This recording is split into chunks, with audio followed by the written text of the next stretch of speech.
गई। श्री रामचरितमानस में 27 नारियां हैं। 27 नारियों में से श्री गोस्वामी ने 16 नारियों की वंदना की, 4 नारियों की निंदा की और 7 नारियों से श्री गोस्वामी जी तटस्थ रहे, सावधान रहे। बोले पूरी श्री रामचरितमानस में 27 नारियां और 5 नारियां तो ऐसी हैं जिनकी एक ही राशि है। सबसे पहले नंबर पर सती, दूसरे नंबर पर सीता, तीसरे नंबर पर सबरी, चौथे नंबर पर शूर्पणखा और 5वें नंबर पर स्वयंप्रभा। 5 नारियों की एक ही राशि, सासा पर सबका नाम। लेकिन 5 नारियां भगवान को पाना चाहती हैं, पर पाने में भेद है। जो मैया सती हैं वो भगवान को पाना चाहती हैं परीक्षा से, जो मैया सीता हैं वो भगवान को पाना चाहती हैं इच्छा से, जो मैया सबरी हैं वो भगवान को पाना चाहती हैं प्रतीक्षा से, और जो शूर्पणखा है वो भगवान को पाना चाहती है समीक्षा से, और जो स्वयंप्रभा है वो भगवान को पाना चाहती है इच्छा से, शिक्षा से। 5 नारियां भगवान को पाना चाहती हैं, लेकिन पाने में भेद है। भगवान प्रतीक्षा का विषय हो सकता है, लेकिन भगवान कभी भी परीक्षा का विषय नहीं हो सकता। और आज मैया सती परीक्षा लेने के लिए आई। बोले स्वरूप बनाया मैया सीता का, और जैसे ही आगे चल पड़ी, बोले नजर पड़ी लक्ष्मण दीख उमाकृत वेशा। ईमानदारी से बताओ, 15 साल से कथा हो रही है, आगे राम है, पीछे लक्ष्मण है।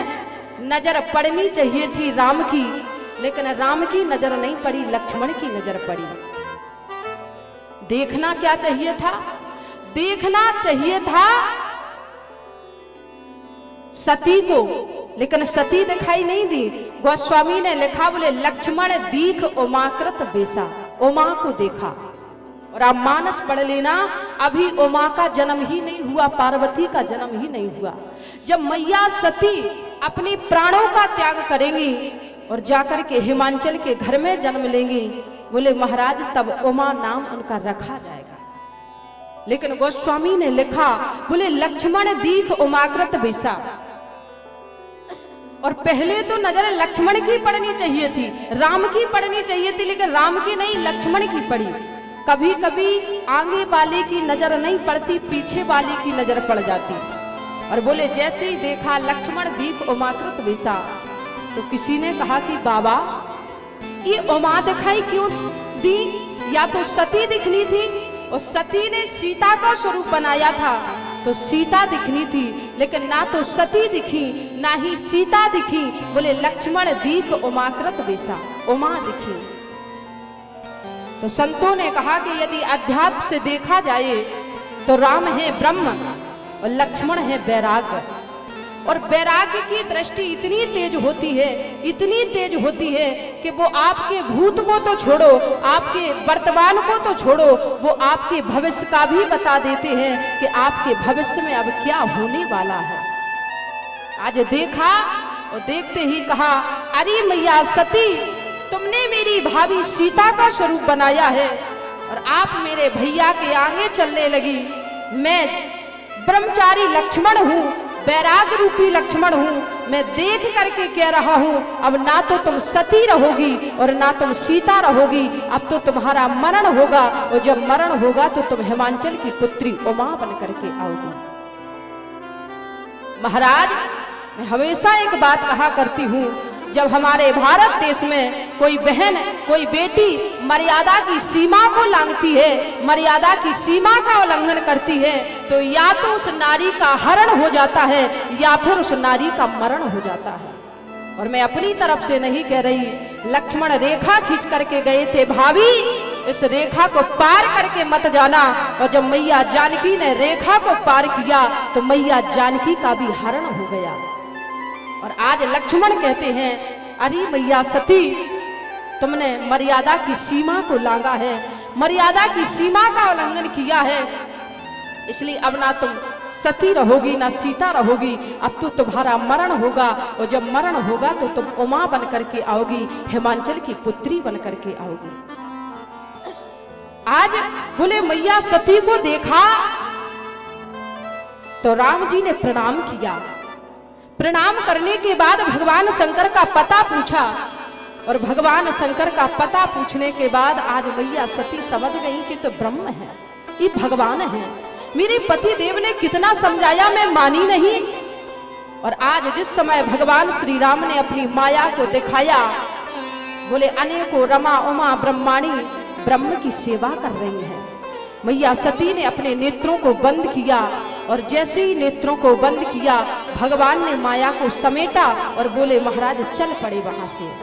आज मैया सती लौट करके आई, पूछ लिया सती ले आई परीक्षा, तो आज सती झूठ बोल गई कि कछु ना परीक्षा लीने गोसाई, कछु न परीक्षा लीने गोसाई, कछु ना परीक्षा लीने गोसाई, कछु न परीक्षा लीने गोसाई, कछु ना परीक्षा लीने गोसाई, कछु ना परीक्षा लीने गोसाई, कीने प्रणाम तुम्हारे ही नाई, कीने प्रणाम तुम्हारे ही नाई, कीने प्रणाम तुम्हारे नाई।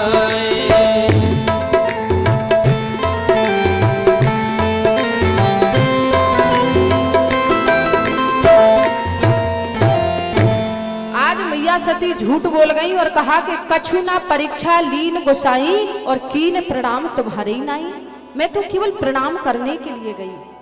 आज भगवान ने सोचा, भगवान शंकर ने, कि जब यहाँ पर हम कह रहे थे सती ये वही ब्रह्म राम है जिनका मैं दिन रात भजन करता हूँ, तब मानने के लिए तैयार नहीं थी और वहां पर केवल और केवल प्रणाम करने के लिए गई। और आज जिस समय नेत्र बंद करके देखा, भगवान शंकर ने सोचा अरे सती तुमने तो सीता का स्वरूप बनाया है और मेरे इष्ट ने तुम्हें प्रणाम किया, अब इस तन से मेरी और आपकी पति पत्नी के रूप में कभी भेंट नहीं हो सकती। और बोले महाराज भगवान शंकर ने प्रण कर लिया, त्याग कर दिया। गोस्वामी ने लिखा, बोले शिव समको रघुपत व्रत धारी और बिन अग तजी सती अस नारी। अग माने पाप, बोले बिना किसी पाप के कारण आज बोले मैया सती का भगवान भोलेनाथ ने परित्याग कर दिया। क्या गलती बहुत बड़ी थी? बोले महाराज यदि लौकिक दृष्टांत से देखा जाए तो गलती बहुत छोटी थी, केवल इतनी सी गलती थी कि कोई सास और बहू कथा सुनने के लिए आई और अचानक से जल वृष्टि होने लगे। वही बहू नई नवेली है, उछलते कूदते हुए जल्दी घर में पहुंच गई। बोले बाहर के कक्ष में सासू माँ के वस्त्र टंगे हुए हैं। बहू ने सोचा कि यदि हम अंदर जाते हैं तो कक्ष गीला हो जाएगा, क्यों ना सासू माँ के वस्त्र पहन लें और उसके बाद हम अंदर चले जाएंगे। और बोले महाराज उस बहू ने अपने सासू माँ के वस्त्र पहने और पीठ देकर के खड़ी हो गई। और बाहर से उसका पति आया, बोले माँ के वस्त्र पहने हैं। पति समझ नहीं पाया और पति ने कहा कि अम्मा कितने टाइम की वर्षा हो रही है, तुम कहाँ थी? और बोले जैसे ही मुड़ करके देखा तो अम्मा नहीं, वो तो पत्नी थी। बोले क्या भूलवश पत्नी को माँ कह देने से, अम्मा कह देने से क्या पत्नी का परित्याग कोई पति कर देगा? बस इतनी सी ही गलती मैया सती ने की थी। बोले स्वरूप बदला, सती से सीता का स्वरूप बनाया और भगवान भोलेनाथ ने बोले उन्हें माँ कह दिया। और माँ कह देने से आज भगवान भोलेनाथ ने कहा अरे सती मेरे इष्ट ने तुम्हें माँ कहा है, इसलिए अब इस तन से हमारी आपकी भेंट नहीं हो सकती। और बोले महाराज जैसे ही परित्याग किया, समाधि लगा करके भगवान भोलेनाथ बैठ गए। और जब समाधि लगा करके बैठे और बोले 87,000 वर्ष के बाद भोलेनाथ की समाधि खुली, मैया सती आई।